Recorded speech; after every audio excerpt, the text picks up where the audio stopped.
যে আজকে আমি রান্না করব, এই কি রান্না করবো, এটা কি ভর্তা হবে। হ্যাঁ, চিংড়ি মাছ, ধনিয়া পাতা, টমেটো কুচি, এগুলো এতগুলো রসুন রসুন অনেকগুলো, তারপরে এই যে অনেকগুলো পেঁয়াজ, এই যে কাঁচা মরিচ, আর এই যে একটু হলুদ দিয়ে নিয়েছি, একটু মশলা দিব দিয়ে, হ্যাঁ মশলা দিয়ে দিই, এই যে মশলা দেব, দেওয়ার পরে এই যে আরও এগুলো এক ধরনের মশলা এখানে আছে ইয়ে করা, দেওয়ার পরে এগুলো এখন সুন্দর করে মেখে নেব।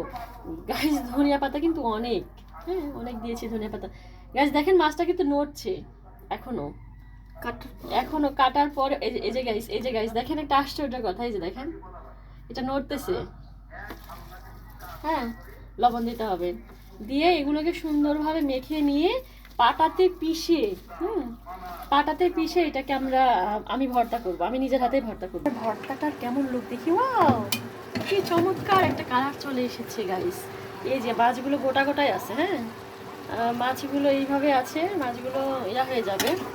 তো এবার করে লাড়ে দিই। এর মাঝে অবশ্য একবার খুলে তেল দেওয়া হয়েছে, বেশি ভাজা ভাজা করে নিয়েছি। এরপরে পাটাতে বেটে নিতে হবে, পাটাতে বেটে নিলেই ভর্তা রেডি হবে। পাটাতে বাটতেছি, এটা কি বলে, টাকি মাছের ভর্তা। পাটাতে বেটে নিচ্ছি, এই যে এখানে বেটে রেখেছি, আর এখান থেকে উঠায় এই যে এখানে রাখলাম, এখান থেকে বেটে ওই যে ওইখানে রাখতেছি। আর এইটার মধ্যে কি আছে গাইস বলেন তো আপনারা, এইটার মধ্যে একদম খাজানা আছে, খাজানা। সেইটা কি দেখেন, দেখাবো। দেখছেন ছোট ছোট এগুলো কি, আমার হাতে কিন্তু যে ভর্তা লেগে আছে, ভর্তা বাড়তেছি। এই যে এটা হলো কি, ওই যে চান্দা মাছ বলে না, চান্দা মাছ, আর এই যে এটা কি, এই কি খলি মাছ না কি জানি বলে। তো সেই ছোট ছোট মাছের ভাজি আর কি আমার জন্য স্পেশালভাবে পাঠানো হয়েছে। আমি এগুলো মাছ বাসাতে অবশ্য নিয়ে আসি না, মানে কেউ খায় না, গরম অনেক, কেউ খায় না বাসাতে, আমি ছাড়া আমার ফ্যামিলির কেউ খায় না, এই জন্যে আমাকে গিফট পাঠাইছে এক বাটি। তো আমার জিভাতে পানি চলে আসতেছে গাইস, আর একটু মুখে দিয়ে নি, ওয়াও ভীষণ মজা, মস করতেছে। এতগুলো গোশ, আর এই যে চুলাতে রান্না হচ্ছে ছাদে, এইগুলো দিয়ে এই যে পোলাও রান্না করবো, ওই যে পোলাও চাউল। আজকে সবাই আসছে কিন্তু একজনই নাই, সে হলো কে বলো তো, কে? ইরাপু নাই, ইরাপুকে ছাড়াই আজকে খাওয়া হচ্ছে। ইরাপু থাকলে, আবিদ ভাইয়া থাকলে কেমন হতো বলো? ভালো হতো, খুব মজা হতো। তোমাকে মজা লাগতেছে? মজা, তুমি রান খাচ্ছ, তাকাও এদিকে আয়ান, তুমি রান খাচ্ছ, তোমার মজা লাগে রান খাইতে? বলো হ্যাঁ, হ্যাঁ বলো। সপিল কেমন টেস্ট হয়েছে? সালাদ লাও, মজা হয়েছে? তাই কেমন হয়েছে মুখটা বলো? মজা হয়েছে, সুন্দর তো দেখতে, সুন্দর লাগে, খাইতে মজা লাগে, তাই না? এই যে নুডলস আমি করেছি, আর এই যে দেখো পোলাও থেকে গেছে, সবাই খাওয়ার পরে এতগুলো থেকে গিয়েছে।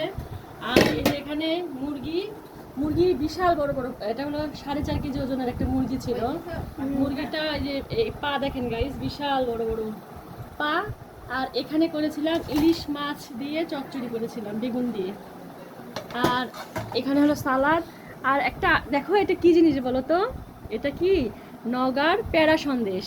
আমার নিচতলার ভাড়াটিয়া, মানে ভাড়াটা বললে ভুল হবে, খুব আপন, মানে সে আমাদের, সে এনে দিয়েছে আমাকে, এটা গিফট করেছে নগার প্যারা সন্দেশ। এতই যে মজা, ধরে আমার ফুপি, আমি খাওয়া শুরু করে দিয়েছি। কড়াইটা হলো বিশাল বড়, এই তো দেখতে পাচ্ছেন মনে হয়।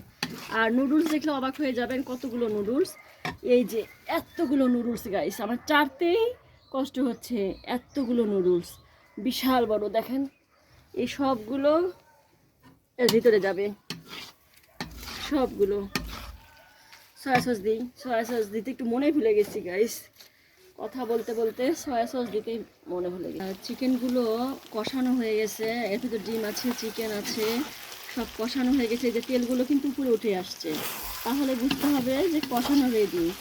আর এই যে এতগুলো নুডলস গাইস আপনাদের সামনে ঢালতেছি, দেখেন অনেক নুডলস, অনেক নুডলস গাইস। এখানে এই যে 100 টাকা করে প্যাকেট, ওই যে কি পাওয়া যায় নুডলসগুলা, কি ড্রাগন থাই নুডলস। থাই নুডলসগুলো এখানে 2 প্যাকেট আছে, 200 টাকার প্যাকেট আছে। আর এখানে চিকেন আছে, এখানে বিফও রাখা হয়েছে, ডিম দেওয়া হয়েছে, সবগুলো দিয়ে মানে আমি নাড়তে পারতেছি না। রান্না আমার রেডি। এখন গামলাতে উঠাবো। গাইস, গামলার সাইজ দেখেন, বিশাল বড় গামলা। এই গামলাতে এখন উঠাবো। আমার হাতের নুডলস ইরা খুব পছন্দ করে। ইরা নুডলস রান্না করছি, কিন্তু আমার ইরা নাই আমার কাছে, আমার কলিজাটা আমার কাছে নাই। আমার কলিজাটা আমার হাতের নুডলস খাবে আর সারাক্ষণ প্রশংসা করবে যে তোমার হাতের এত টেস্ট কেন নুডলস, এত টেস্ট কেন নুডলস। আমি এই নুডলসটা যখন খাবো তখন আমার আমার ভিতরে মনে হয় ঢুকবে না খাওয়ার।